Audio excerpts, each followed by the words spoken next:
selection sort and insertion sort. Hello, so we're doing selection sort. For selection sort, there's going to be a sorted section and an unsorted section. The sorted section would be on the left and the unsorted would be on the right. So first you would start with the first card and compare it with the rest of the cards to find the minimum value. And you would see that 1 is the minimum value, so you'd swap that with 2. And then you would go to the next card and find the minimum value, and that would be 2, so you would swap that. And then you go to the third card and find the minimum value, which is 3, and you would swap that with 8. And then you would go to the fourth card and find the minimum value again, and that would be 5. Wait, that would be 4, sorry. And then you would go to the next card and you would find the minimum value again, which would be 5, and swap that again. And then you would look at the next card and find the minimum value again, but it's already the minimum value, so you don't have to swap anything. And then you would look at the next card and you would see that it's already the minimum value, so you can just leave that alone, and you can see that it's all sorted. So we're going to do insertion sort. As you can see, there's a marker right here. It's actually a pencil, but it's going to serve as a marker to separate the sorted and unsorted. So first you would compare 8 with 2, and you see that 2 is less than 8, so then you would swap this. And then you would go compare 8 with 4, and you would see that 4 is less than 8, so you would swap that. Then you would move the marker over again, and you would compare 8 and 6, and you see that 6 is less than 8, so you would swap that. Then move the marker over again, and compare 8 with 3, and so you would swap that, because 3 is less than 8. But then you would have to look over here, and you would see that 3 is less than 6, so you would swap that. Then you would look and see that 3 is less than 4, so you swap that, and this is sorted. So then you move the marker over and compare 8 with 7, and you would swap 7 and 8, because 7 is less than 8.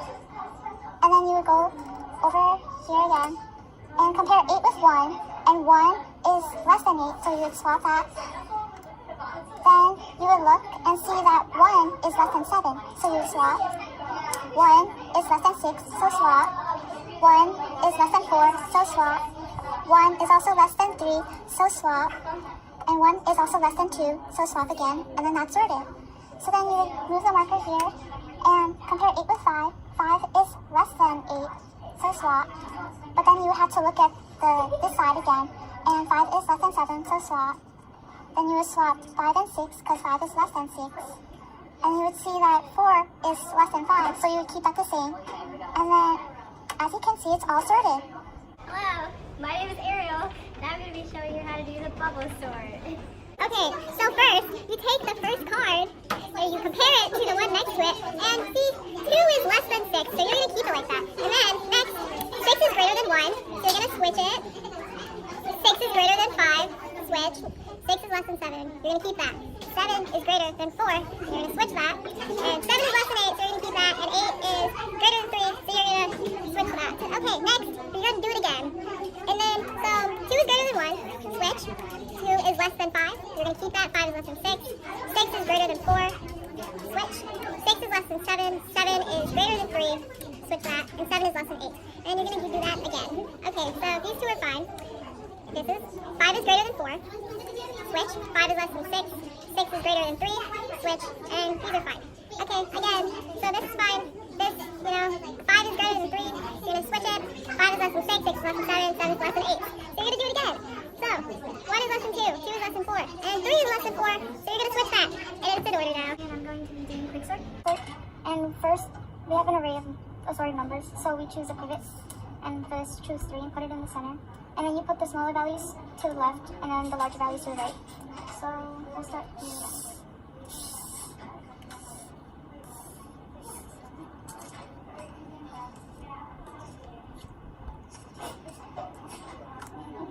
So then we keep on choosing a pivot, and then I can choose 5 as a pivot. And these are already smaller values, so we can put this here. And then we put this here. We choose another pivot, we'll pick 6, and 7. So we'll put smaller values like this. And so Hey, I'm David, and today I'm going to be showing you guys how to do merge sort and sorting networks. I'm going to be doing it on my whiteboard over here behind the wall in my room, so just to make it easier for you guys instead of using cards. And we're going to get started with merge sort, so don't pay attention to the random list of numbers. So we're going to start off with 2, 9, 11, 5, 4, 3, 6, and 1. So these are our 8 that we randomly started off with, and the first step for merge sort is actually to break it in half, or divide it in half. So we're going to go right down the middle, right?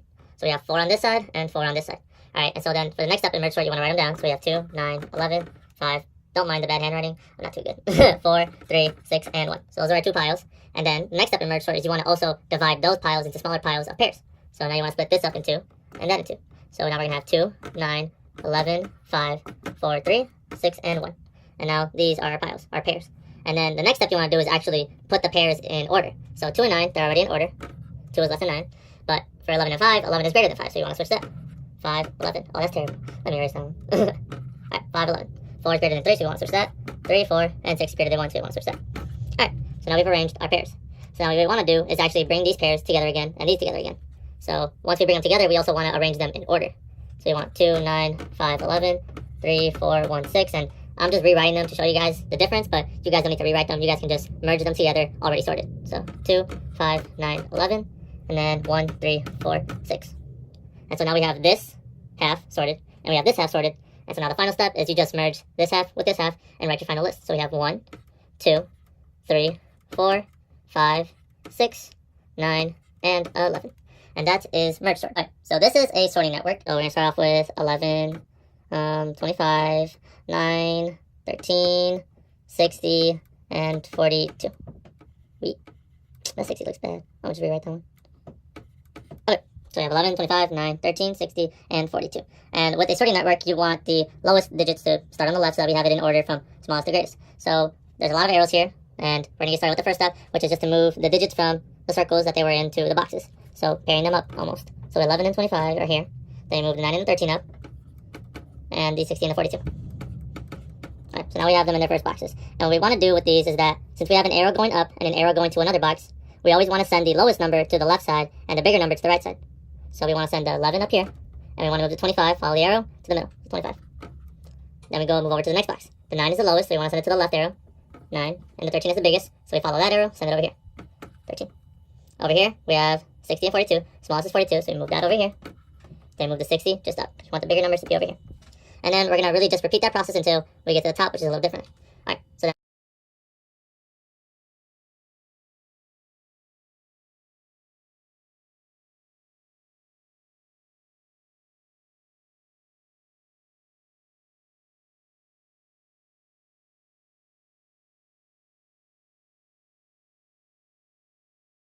so now we see we have an arrow facing right to a bubble, and we have another arrow right to a box.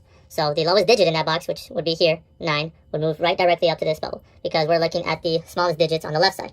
Now on the opposite side, we have another box here, 42 and 60, and we also have an arrow going up to a bubble. But since we're going from least to greatest, we want the biggest number to go on this side. So from 42 and 60, the biggest number is 60. So we're going to move that up. And then we just move the remaining digits up to the correlating boxes. So for this one, 9 goes away, 25 moves up here. For this one, 60 goes away, so 42 comes up here.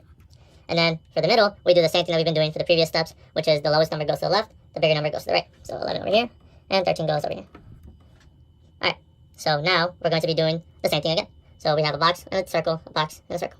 And so we want the smallest digit over here to move up, because we want to go from least to greatest, and then we bring the remaining digit up to the next box. Again here, not the opposite, because we're on the right side, so we want the biggest number to travel up, and the smaller digit to travel this way. So 42 goes up, get rid of that, move the 13 up to the final box. And now we do the last step, which is the same thing as what we previously done, but now we only have 2 digits remaining. So the lower number goes on the left side, 13, bigger number goes on the right, 25. And now we have our sorted list.